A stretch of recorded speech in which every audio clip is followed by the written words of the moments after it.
What is up, YouTube? This is DBZ49 coming at you with the most underrated deck this format, and that is Dinosaurs. Now, Dinosaurs I feel like is one of the best meta calls now that Miscellaneous Saurus became 3 of. It makes your OTKs more fluid, and I think this is the best variant of Dinosaurs. Without any further ado, let's get on with the deck profile. Starting off with the main deck. We got double UCT.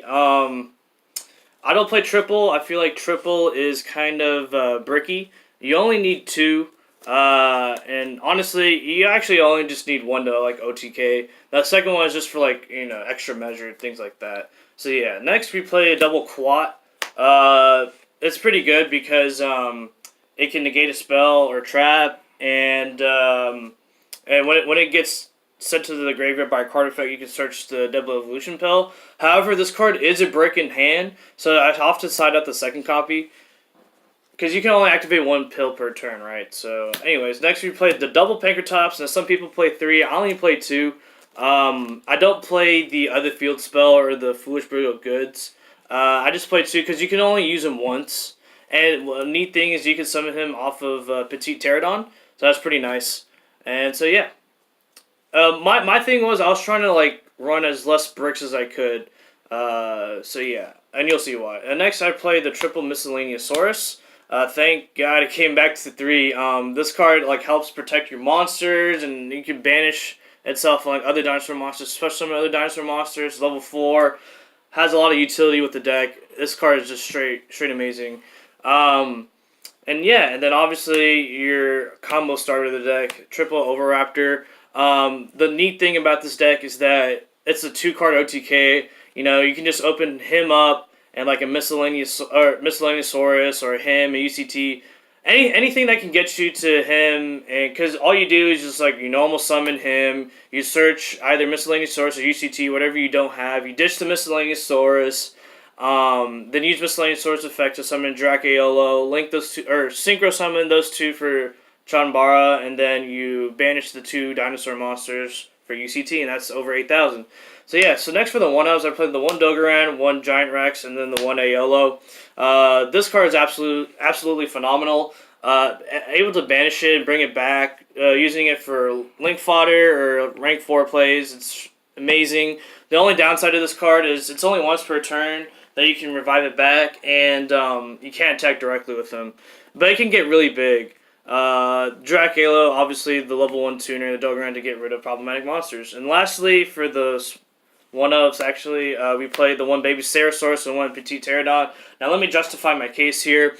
Now a lot of people would say that to run 3 babies and like not run him or things like that, but the reason being I run 1 of each is for many reasons. 1, they get pretty bricky in your hand. If you open multiple copies of them in your hand, like it's not good. Like the only reason why you'd want them in your hand is so that you use UCT or Quatless to like tribute them off and get their effects off. Or like if you're really desperate, you activate Lost World, you normal summon a baby, attack the egg, and then go off from there. The reason why I play him instead of a second copy of him is the sole reason of summoning Pankratops, especially on your opponent's turn. I just feel like that's just really strong, and the fact that you can summon both of them can summon Oviraptor, that's the main card you want to summon.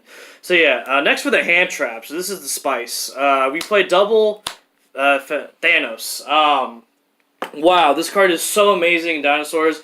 I don't know why people don't play it in Dinosaurs. I know a lot of people play the True King variant, but the thing with that is that going second is kind of vulnerable. But their turn 1 play is amazing, don't get me wrong. But I feel like in this meta, you have to run hand traps because you never know if you're going to win the die roll or not, and running hand traps will help you win game 1 when you go in turn 2. And this card is amazing because like it's like a pot of greed, and you shuffle a brick. Since like you run bricks like Quatless and Baby Ceratosaurus and things like that, you can always shuffle those away, or Aeolo especially, because you want to have that card in your deck. And it's a dark monster, and you'll see why. His other effect comes in handy. I mean, Lost World already prevents targeting, but if you don't have your Lost World up, this card can also help because you can ditch a dinosaur card, and you can also banish that dinosaur card for other things like Miscellaneous and UCT. Next, for the hand traps, we run double Ghost Ogre. In my opinion, one of the best hand traps. Removal is always great. Next, we play double Ash, not triple. You don't want to run triple of these because if you open multiple copies, you can only resolve 1. And they're also pill targets. Next, you run the triple Valor. Absolutely phenomenal. And the reason why I run this over Impermanence is because of it's a light and pill targets.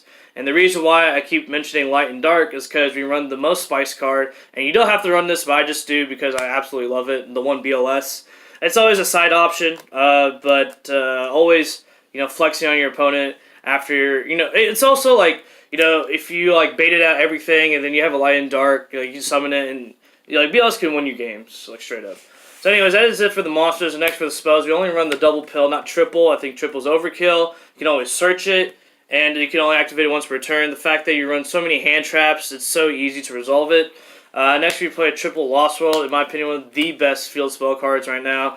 The fact that you can spawn a token on your opponent's side of the field to prevent like Sky Strikers from playing, prevent targeting, losing the 500 attack and defense, and able to pop a baby to like summon a. It's just an absolute phenomenal card. Next, we run the triple digs, obviously to search out your stuff. If you have an Overraptor to dig, you search the miscellaneous source, and that's OTK or vice versa. Next, you run the double terraforming to search out your lost worlds, and lastly, for the 1-Ls, you run the one Foolish, the one Monster Reborn, and the one Raigeki. Now, I think Raigeki is a very underrated card. Able to board wipe, a great bait card, and the fact that if you have a token on your opponent's side of the field, you can use the Raigeki instead of like going straight to your battle phase and pop the token, but use the Lost World to prevent the destruction to summon to destroy a baby to summon a dinosaur monster is absolutely great. That is it for the decks. We run no traps, and then next for the side deck, we run Artifact Lancia. Absolute blowout card against decks like Thunder Dragon, Orcus. Now that Orcus is just running rampant in almost any deck, it's just so splashable.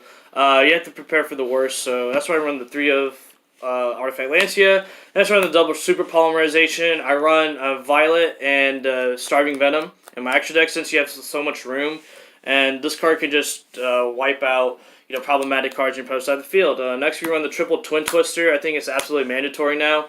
In fact, I may even like main deck it over like BLS and Raigeki for those Mystic Mind decks. Next, you run the one Imperial Order. If your opponent makes you go first, and you're playing against like a Sky Striker player or something, Imperial Order is like your best friend. Next, you run the triple Red Reboot. One of my favorite cards, honestly, to resolve. Against trap heavy decks, those Orcus decks or whatever, you just play it, go on with the OTK, and just win the duel. And lastly, you run the triple Evenly Matched. For those Floodgate heavy decks and Sky Strikers and stuff, it's just an auto win against those decks, and I just think it's a really strong side deck card right now. That is it for the side deck, and you gotta have your field center and your tokens. You know what I mean? But anyways, moving on to the actual extra deck. For the synchros, we run the one High Speed Chambara, the Trishula, and the Nat Beast. This is great against Sky Strikers, and this is super easy to make, and this helps you OTK. And next for your super poly targets, you run the one Violet and one Starving Venom. Like I said, you have a lot of extra space in your extra deck, and this helps you win against Salamangreats and against those Pendulum decks that summon a lot of dark extra deck monsters. Next, you run the one Borreload, the one Nightmare Phoenix for back row, the one Reaper for to making Nat Beast, and also you can just make it and then send it to the graveyard, and it's like a dinosaur fodder for your UCT or something. That comes in handy. The one Pentastag to help Pierce and go for game. The one Link Karibo for Aolo, and it's also a dark target for BLS. And you can, if it gets sent to the graveyard, you can banish it with Pill. Next, you run the one Dulco and Lagia. Don't need more than one copy of each, just because you're not grinding in this game. You only just need to go one, especially if you go turn one. Summoning him in a UCT or summoning him in UCT is just it's a great turn one play if they make you go first. And then one Dweller, obviously, because it's one of the best rank 4 right now in my opinion. One Tornado Drag for the problematic background, and finally the one Exciton Knight. I cannot tell you how many games I won from this card. This card is absolutely phenomenal. If you have space and you're running a lot of rank 4, I highly recommend this card. It's really good.